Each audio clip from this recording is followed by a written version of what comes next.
Baik, terima kasih. Jadi ketika Saudara Gibran dan Bobi dicalonkan oleh partai politik lain dan kemudian itu juga di-endorse oleh Bapak Jokowi, apalagi melalui suatu proses mencederai konstitusi dan demokrasi itu, terbukti dengan pelanggaran etik yang sangat berat terhadap Saudara Anwar Usman. Maka pada saat itu juga ketika konstitusi saja dikebiri, maka otomatis status seluruh kelekatan keanggotaan yang berkaitan dengan PDI Perjuangan sudah dinyatakan berakhir.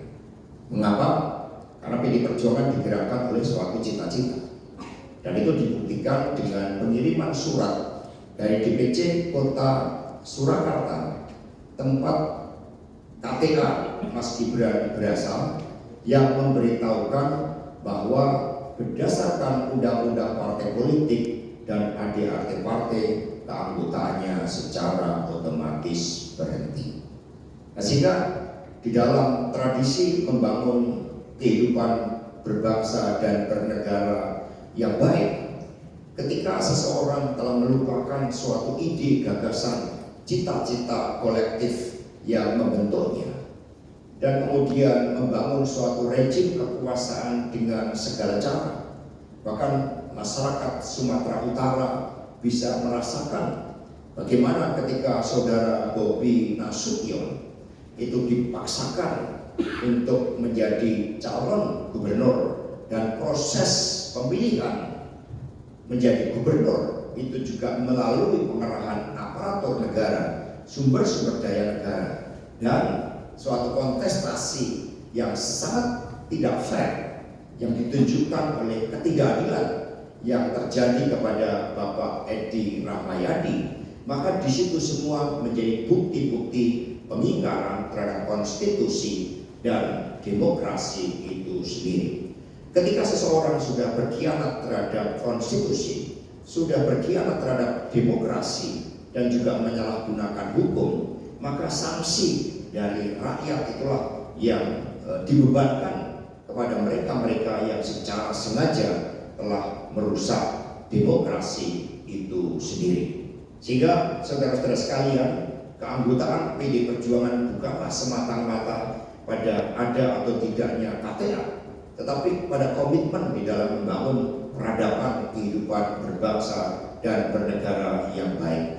PDI Perjuangan percaya pada nilai-nilai Satyam Eva Jayati, sehingga mereka yang menanam angin akan menuai padi. Itulah yang kita yakini sebagai suatu bangsa, karena di dalam sejarah peradaban umat manusia tidak ada kekuasaan otoriter sekuat apapun mampu bertahan kecuali mereka-mereka akhirnya menjadi sisi-sisi gelap dalam sejarah. Ini sebagai contoh bagaimana mereka-mereka yang pada masanya itu dikenal sebagai sosok pemimpin yang begitu kuat, tidak terkalahkan, tetapi akhirnya sejarah mencatat bagaimana mereka menjadi sampah dari sejarah itu. Baik, terima kasih. Saya tegaskan kembali, Bapak Jokowi dan keluarga sudah tidak lagi menjadi bagian dari PDI Perjuangan, karena cita-cita partai yang diperjuangkan sejak pada masa Bung Karno, sejak PNI ketika kita membangun Republik ini, sudah tidak lagi sejalan di dalam kebijakan dan praktek-praktek politiknya.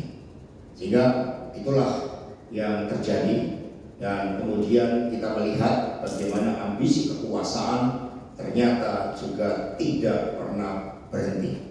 Maka di dalam proses ini yang dilakukan oleh PDI Perjuangan, kita tidak akan pernah kehilangan dari gagasan-gagasan ideal bahwa dari seorang rakyat biasa bisa berproses menjadi seorang pemimpin. Semuanya tentu menjadi pelajaran yang sangat berharga, dan kemudian bagaimana rapat kerja nasional yang kelima, kami juga telah menyampaikan permintaan maaf kepada rakyat Indonesia tentang seorang pemimpin yang karena kekuasaannya kemudian bisa berubah dan melupakan cita-cita yang membentuknya. Terima kasih.